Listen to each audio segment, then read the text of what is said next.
ہمارے شہر کے ساتھ بسم اللہ الرحمن الرحیم۔ آج ایک ایسا واقعہ جو اسلام آباد میں ہوا ہے، جس بچے کی عصمت دری ہوئی ہے، اس کو پیڑ سے لٹکا دیا گیا، ابھی یہی غم نہیں بھول رہا ہے، افسردہ ہے اس بات پر کہ ایسا واقعہ اسلام آباد میں ہوا۔ لیکن میں سمجھتا ہوں یہ جو NAD کے اس بیٹے کے ساتھ ہوا ہے، کراچی کے بیٹے کے ساتھ ہوا ہے، میں یہ سمجھتا ہوں کہ اب یہ بند ہو جانا چاہیے۔ اور آج میں یہ بات ضرور کہنا چاہتا ہوں کہ سندھ کے تمام SHOs اور DSPs اب اپنی وردیاں سنبھال لیں اور یہ سنیچنگ کا جو سلسلہ ہے اس کو بند کروائیں، رات دن کام کریں۔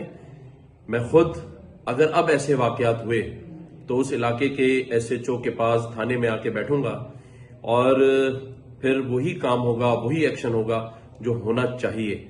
تو میری ریکویسٹ ہے سندھ کے تمام SHOs اور DSP سے کہ وہ اپنی وردیاں اٹھائیں اور علاقوں میں نکل جائیں اور وہ پرفارمنس دیں جو کہ کراچی اور سندھ کی عوام چاہتی ہے۔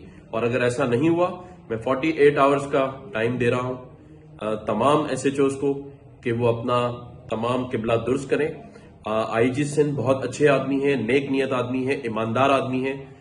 میں ان سے بھی ریکویسٹ کروں گا کہ وہ بھی اپنے تمام نیچے SHOs کو، SSPs اور DIGs کو کہیں کہ اس سنیچنگ کے عذاب سے شہر کراچی کے لوگوں کی جان چھڑائیں، سندھ کے لوگوں کی جان چھڑائیں۔ شکریہ۔ بہت شکریہ، بہت شکریہ۔